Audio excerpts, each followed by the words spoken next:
guys, welcome back to some more AFK Arena. Today we're over on the YouTube account and we're going to check out a very unique way to do this, and it is focusing on the healers within AFK Arena. Now we know the support role within this game is absolutely a priority, and there is some heroes that do exceptionally well. There are a few in the support class that are really not a priority to build, or some of them do provide more of a support role. But today, guys, we're going to be looking at the healers, really breaking down some of the skills and abilities that make them some of the top performers within AFK Arena, and also showing you kind of the priority to build them within AFK Arena. And I really focus on the PvE aspect, the campaign, different aspects of AFK Arena.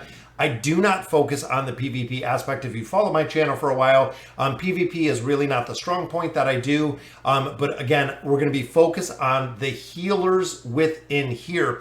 So first one, of course, guys, Rowan. Rowan is my number one healer, number one hero that I love. The ability to have a signature item, which gives you this energy restore potion, also giving a couple abilities like his healthy supplies, which will allow you to use a potion when it is needed.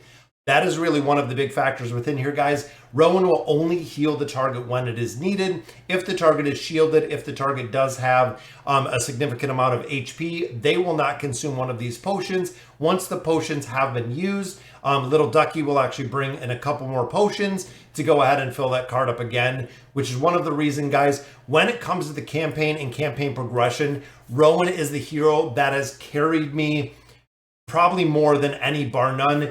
If you see in my race account, if you see in the 2019 account, Rowan has always been the carry within so many campaign stages. Even in formations nowadays, he is still being utilized in a bunch of different avenues, still being used in some of the meta comps, still being used in a couple different places within AFK Arena. Now, next one we look at, guys, which is a big priority to build, is Merlin.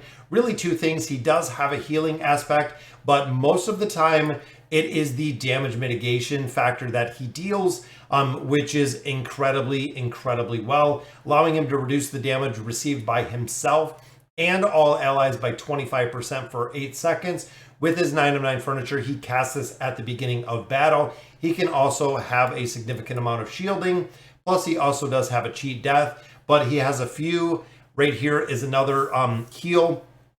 Based on this one, it is healing the most injured ally, which is really powerful, guys. Again, not only does he have that damage mitigation, 30% of all damage dealt to this injured ally during the period is borne by Merlin. That is right. So not only is he going to be healing the target, but Merlin is actually going to be taking some of the damage that the target is taking, allowing him to kind of offset some of the damage, which makes Merlin one of the strongest heroes or strongest healers within AFK Arena. Now, he is still run traditionally in the Eins comp. There are a couple different formations, but the Eins Albedo comp is where we majority of the time we do see him, which works incredibly well. Rowan is one that we see in the Charizard comp, which again works incredibly well within the meta formations. Now, the next one we look at, and Silas does incredibly well as a healer. Big thing with him, guys, is you have to have him built out, which means the plus 30 signature item. This is huge for not just the healing aspect, but also for the boost to the attack rating that we see within here. He also does have a few different heals. The Healing Haze he has right there. Simulated Rage. Again, he has a couple healing durations over here. And then, of course, he does have this one, which is an immunity. So kind of on the better side of the healing is the immunity aspect. If he can provide an immunity versus a hero that just needs healing, absolutely, guys. We see it with Alna, we see it with Brutus, we see it with any heroes that do provide that immunity aspect in there. And he has a bunch of different heals within here, which is the reason why it makes Silas very strong. Traditionally, he is in the Alna-Grez combination, but we have seen him earlier game run with Damon, run with a couple different formations. Eins Albedo as a support hero in there does work, again, incredibly well in that healing aspect. Now, healers like Namora is only used for the Beguile ability, so she traditionally is not utilized as a healer within AFK Arena, but it is the Beguile ability. With the 9 of 9 furniture, Beguile goes off instantly. It is the crowd control aspect where she really comes in, which means she kind of drops out of the healing Even looking down the line, Rose is not really healer. Tassie is more of a crowd control buffer out of Rain.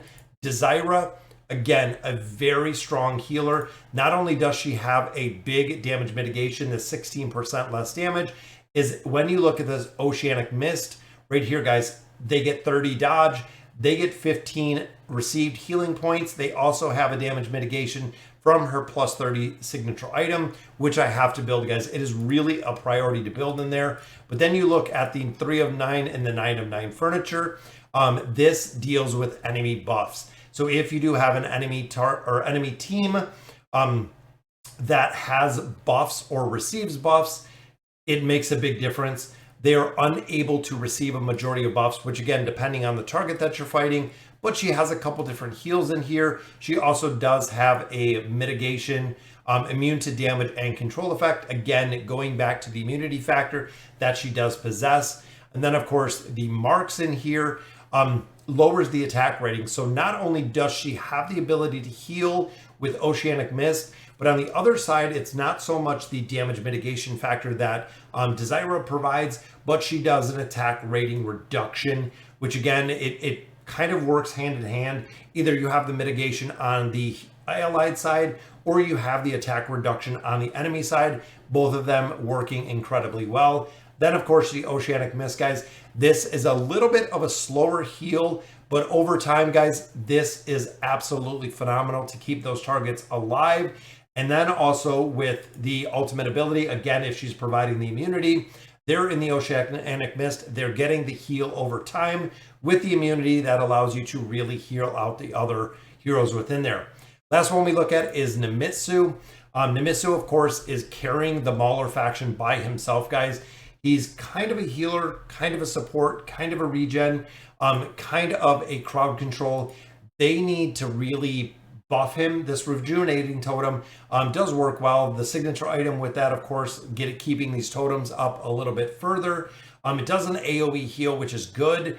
The problem with this is when you start getting into higher level campaigns, even when you get within the Mauler campaign, these totems will die in one shot. That is really the big opportunity that we see with Namitsu and how he kind of works. Another healer to kind of mention that is is the original version of Taylene. Now she does a considerable amount of healing. She is support, she is damage, but she does have abilities that do offer a considerable amount of healing, like this Afterglow effect. This is really the big one, guys. Passive skill that allows Taylene's 2 weakest allies to recover 250% of the attack rating as health, which again is very, very powerful when it comes to the healing factor. Unfortunately, she has been dropped out of most formations at this point. A lot of the other ones, a star, Little Peanut does a little bit of healing. She does a lot of damage mitigation, does a considerable amount of damage, but it's more of an AoE heal, which means if your heroes are not together, doesn't really have the impact that we see of some of the other heroes. He lost more about the shielding. The twins, again, provide a little bit of healing, but mainly it is the haste buffer here. Then a Fane is really the crowd control aspect for the support role versus the healers. So again, guys, my top healers within AFK Arena: Rowan, campaign progression, absolutely. Merlin, big priority to build. Silas in here. Desira. They're really the four main, and probably Namitsu would be my fifth if I had to do the top five. Taylene, I feel like if you do not have the original Taylene built, she has actually come considerably down the priority list when it comes to the actual healing. Again, we're not talking about shielding, we're not talking about support, crowd control, things of that nature, just focusing primarily on the healing aspect of AFK Arena. So guys, that'll do it for today's video. Let me know in the comments what you guys think, and as always, thank you guys for watching.